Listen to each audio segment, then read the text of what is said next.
नमस्कार, मैं हूं विकास भदौरिया। पक्की खबर में आपका स्वागत है। हमारे इस बेहद खास शो पक्की खबर में हम आपके सामने 2024 के लोकसभा चुनाव के टिकट बंटवारे को लेकर बिल्कुल पक्की और सटीक जानकारी लेकर आए हैं। हम आपको पक्की खबर में बताएंगे कि राजनीतिक दलों के पैनल में किन उम्मीदवारों के नाम की चर्चा है, किसका नाम वेटिंग में है और किसका नाम आरएसी है या कन्फर्म हो चुका है, और साथ ही साथ किसका टिकट कटने वाला है, इसकी भी सटीक जानकारी हम आपको देंगे। हमारे इस खास शो में पुख्ता सूत्रों के हवाले के जरिए हम आप तक ये जानकारी पहुंचाते हैं और कुछ बड़ी सीटों की आज भी हम आपके सामने बात करेंगे। आज पश्चिमी यूपी की हाई प्रोफाइल सीटों की बात आपके सामने रखेंगे। टिकटों को लेकर वहां बन रहे समीकरणों और मोहरों की क्या चाल है, ये भी हम आपको बताएंगे। तो चलिए पश्चिमी यूपी की उस सीट की बात करते हैं। उससे पहले आपको पश्चिमी उत्तर प्रदेश के इलाके के बारे में बता देते हैं। ये इलाका किसानों के बहुतायत वाला इलाका है। यहाँ कुछ सीटों पर मुस्लिम वोट काफ़ी मायने रखता है।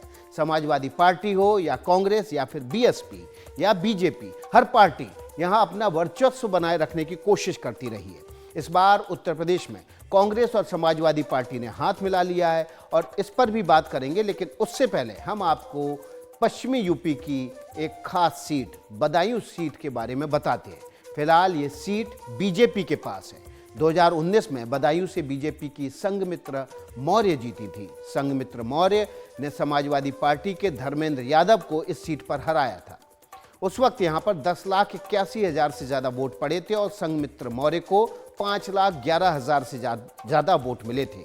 उनके निकटतम प्रतिद्वंदी यानी कि धर्मेंद्र यादव को 4,92,000 से ज़्यादा वोट मिले थे। संघमित्रा मौर्य स्वामी प्रसाद मौर्य की बेटी हैं। 2014 में वो बहुजन समाज पार्टी के टिकट से मैनपुरी के लोकसभा चुनाव में उतरी थी, लेकिन मुलायम सिंह यादव से तब हार गई थी। बाद में वो बीजेपी की ओर आ गई और 2019 में बदायूं से जीत गई। बदायूं में लोकसभा को लेकर सरगर्मियां बढ़ने लगी हैं। यादव बहुल सीट है। समाजवादी पार्टी की ओर से धर्मेंद्र यादव यहां से चुनाव लड़ते रहे। वो 2009 और 2014 में सांसद भी बने। हालांकि 2019 में ये सीट समाजवादी पार्टी के हाथ से निकल गई और बीजेपी के हाथ चली गई। तो बदायूं में इस बार किसको टिकट मिल सकता है, किसकी संभावना ज्यादा है, उम्मीदवार मीटर में क्या है, आपको बताते हैं। तो सबसे पहले हम बात कर लेते हैं इस पर समाजवादी पार्टी की, जिसने अपने प्रत्याशी का नाम घोषित कर दिया है, यानी कि उनके उम्मीदवार का टिकट कंफर्म हो गया है। ये कोई और नहीं बल्कि मुलायम सिंह यादव के भाई और अखिलेश यादव के चाचा शिवपाल यादव हैं। यूपी में कांग्रेस और सपा ने इस बार हाथ मिलाया है। बदायूं से शिवपाल को उतारा है। हालांकि पिछली 3 बार से यहाँ सपा की ओर से धर्मेंद्र यादव प्रत्याशी थे और पहली सूची में भी उन्हीं का नाम की घोषणा हुई थी, लेकिन बाद में टिकट बदल दिया गया और अखिलेश यादव ने अपने चाचा शिवपाल यादव को यहाँ से प्रत्याशी बनाया है। अब बात बीजेपी की करते हैं। एक तरह से माना जा रहा है कि यहाँ से मौजूदा सांसद संघमित्रा मौर्य का टिकट फिर से पक्का हो रहा है। हालांकि उनका नाम अभी कंफर्म नहीं है, इसलिए हम उनके टिकट को आरएसी की श्रेणी में रख रहे हैं। ये खबरें जरूर आ रही हैं कि मौर्य के अलावा केंद्रीय मंत्री बीएल वर्मा भी यहाँ से मजबूत दावेदार माने जा रहे हैं। बीएल वर्मा फिलहाल उत्तर पूर्वी क्षेत्र के विकास मंत्रालय के राज्य मंत्री और साथ ही साथ भारत सरकार के सहकारिता मंत्रालय में भी राज्य मंत्री हैं। वर्मा बदायूं जिले के उझानी के रहने वाले हैं। बीजेपी की ओर से दातागंज से पूर्व विधायक सुनोद कुमार शाक्य का भी नाम मजबूत दावेदारों के रूप में सामने आ रहा है। इन्हें दीपू भैया के नाम से भी इलाके में जाना जाता है। दातागंज से ये 2 बार विधायक रहे हैं। 2007 और 2012 में ये विधायक बने थे, लेकिन तब बहुजन समाज पार्टी से ये जीते थे। 2022 में इन्होंने बीजेपी का रुख कर लिया। एक और नाम अब यहाँ से जो मजबूती के साथ सामने आता दिखाई दे रहा है वो है पूनम यादव का, जो पूर्व जिला पंचायत अध्यक्ष हैं। बदायूं से सपा का उम्मीदवार का टिकट कंफर्म हो चुका है। देखना होगा कि शिवपाल यादव के सामने बीजेपी किसे मैदान में उतारती है। तो चलिए अगली सीट का रुख करते हैं और ये सीट भी पश्चिमी यूपी की एक हाई प्रोफाइल सीट है। ले चलते हैं आपको यूपी की पीतल नगरी यानी कि मुरादाबाद। यहाँ का पीतल का उद्योग बहुत मशहूर है। यहाँ का पीतल जितना मायने रखता है उतना ही यहाँ की सियासी समीकरण भी। मुरादाबाद राज्य के उन चंद जिलों में है जहां मुस्लिम आबादी करीब 50% से ज़्यादा है, जबकि राज्य में मुस्लिम आबादी का प्रतिशत केवल 20% है। मुरादाबाद लोकसभा सीट पर कई तरह के समीकरण देखते हुए पार्टियां टिकट देती हैं। फिलहाल इस टिकट पर समाजवादी पार्टी का कब्जा है। इस सीट पर समाजवादी पार्टी का कब्जा है और मुरादाबाद से 2019 में जीते हैं समाजवादी पार्टी के डॉक्टर सैयद तुफैल हसन यानी कि एसटी हसन। बीजेपी के इन्होंने कुंवर सर्वेश कुमार को हराया था। 2019 में यहाँ कुल 12,82,000 से ज़्यादा वोट पड़े थे, तब एसटी हसन को 6,49,000 से ज़्यादा वोट मिले थे, जबकि उनके निकटतम प्रतिद्वंदी यानी कि कुंवर सर्वेश सिंह को 5,51,000 वोट मिले थे। ये बात गौर करने वाली है कि एसटी हसन 2014 में इसी सीट से चुनाव लड़े थे, तब उन्हें बीजेपी के कुंवर सर्वेश कुमार ने हरा दिया था। इस बार जब 2019 में लोकसभा चुनाव हुए तो एसटी हसन ने कुंवर सर्वेश सिंह को हरा दिया और सांसद रहते हुए एसटी हसन कई बार सुर्खियों में रहे, लेकिन अपने विवादित बयानों की वजह से। सवाल ये है कि 2024 में क्या एसटी हसन की सीट पक्की है, ये हम आपको बताएंगे। लेकिन बात कर लेते हैं मुरादाबाद के उम्मीदवार मीटर की, और इसी उम्मीदवार मीटर में इस बात का जवाब भी आपको मिलेगा कि यहाँ पर किसका टिकट कन्फर्म है और किसका टिकट आरएसी। तो आपको बताते हैं, देखिए ग्राउंड से जो हमारे पास रिपोर्ट आ रही है उसके मुताबिक हम आपके सामने पक्की जानकारी रख रहे हैं। बीजेपी से जो नाम सबसे आगे चल रहे हैं उसमें कुंवर सर्वेश सिंह, जो कि यहाँ से सांसद रह चुके हैं 2014 में, उनका नाम सबसे आगे है। 2019 में सपा के एसटी हसन से वे हार गए थे। बीजेपी एक बार फिर से उन पर दांव आजमा सकती है। ये भी कहा जा रहा है कि एक और नाम यहाँ से बीजेपी की ओर से सुर्खियों में आ रहा है, वो है बीजेपी के राष्ट्रीय प्रवक्ता और पूर्व राज्यसभा सांसद जफर इस्लाम का। जफर इस्लाम हाल ही में यहाँ पर कई प्रोग्राम में लगातार आते जाते रहे हैं और उसके बाद से ये माना जा रहा है कि जफर इस्लाम भी मुरादाबाद सीट पर अपनी दावेदारी कर रहे हैं। हालांकि उनको टिकट मिलेगा या नहीं मिलेगा, इस पर अभी भी संशय बरकरार है। अब हम आपके सामने रखते हैं कांग्रेस और सपा के गठबंधन के उम्मीदवार का नाम। मौजूदा सांसद एसटी हसन का नाम इस बार फिर से पक्का माना जा रहा है, हालांकि अभी तक ये कंफर्म नहीं हुआ है, इसलिए हमारी रिपोर्ट के हिसाब से एसटी हसन का नाम अभी आरएसी लिस्ट में रखा जा रहा है। वैसे सपा की ओर से एक और उम्मीदवार का नाम भी उभर कर सामने आ रहा है, वो नाम है कमाल अख्तर का। ये मुरादाबाद की कांठ विधानसभा से विधायक हैं, राज्यसभा के पूर्व सांसद भी रह चुके हैं। इन्होंने जामिया मिलिया इस्लामिया से पढ़ाई की है और पेशे से वकील हैं।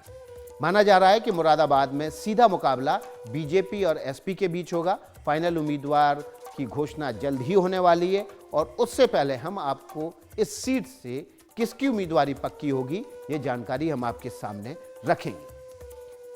खबर पक्की में अभी छोटा सा ब्रेक के आगे आपको पश्चिमी उत्तर प्रदेश की एक और महत्वपूर्ण सीट की जानकारी देंगे और ये भी बताएंगे वहां से किसका टिकट पक्का है और किसका टिकट वेटिंग में।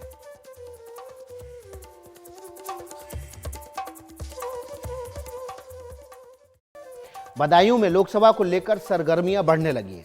यादव बहुल सीट है। समाजवादी पार्टी की ओर से धर्मेंद्र यादव यहां से चुनाव लड़ते रहे। वो 2009 और 2014 में सांसद भी बने। हालांकि 2019 में ये सीट समाजवादी पार्टी के हाथ से निकल गई और बीजेपी के हाथ चली गई। तो बदायूं में इस बार किसको टिकट मिल सकता है, किसकी संभावना ज्यादा है, उम्मीदवार मीटर में क्या है, आपको बताते हैं।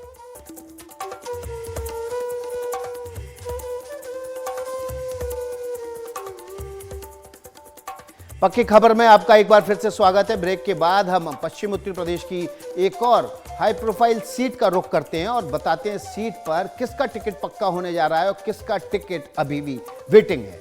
अब जिस सीट की बात हो रही है उस सीट का नाम है नगीना लोकसभा। ये बिजनौर जिले में आती है। नगीना अपने आप में काफी प्रसिद्ध है। ये एक मुस्लिम बहुल इलाका है। 50% से ज्यादा आबादी यहाँ मुस्लिम समाज की है। यूपी की 17 आरक्षित सीटों में से नगीना एक और लोकसभा सीट है। यहाँ मौजूदा सांसद बीएसपी से है। नगीना से 2019 में बहुजन समाज पार्टी के गिरीश चंद्रा जीते थे। गिरीश चंद्रा ने बीजेपी के यशवंत सिंह को हराया था। 2019 में यहाँ कुल मिला के 10 लाख से ज़्यादा वोट पड़े थे। इसमें से गिरीश चंद्रा को 5,68,000 से ज़्यादा वोट मिले थे, जबकि उनके निकटतम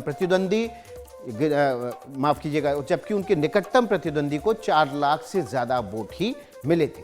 नगीना लोकसभा सीट पहले बिजनौर में आती थी, लेकिन 2008 में इसे अलग कर दिया गया। यहाँ पर करीब 15 लाख वोटर हैं।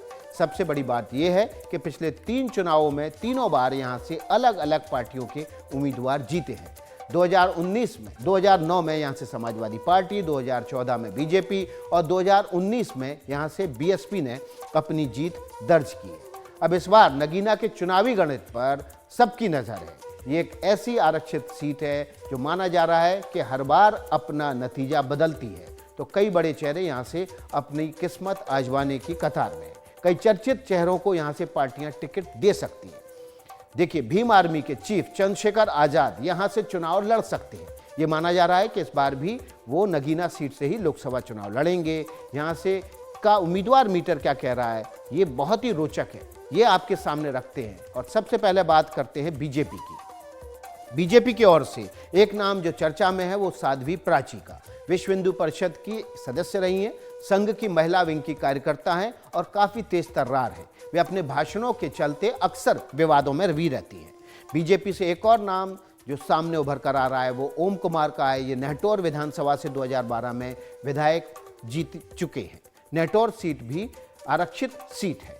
एक और नाम जो चर्चा में है वो है बीजेपी के यशवंत सिंह का। वो इस सीट से 2014 में सांसद रह चुके हैं। 2019 में उन्हें बीएसपी के गिरीश चंद ने हराया था।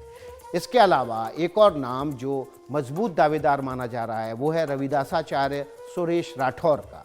ये उत्तराखंड के ज्वालापुर से विधायक रह चुके हैं और इस बार इस सीट से, नगीना सीट से मजबूत दावेदारी पेश कर रहे हैं।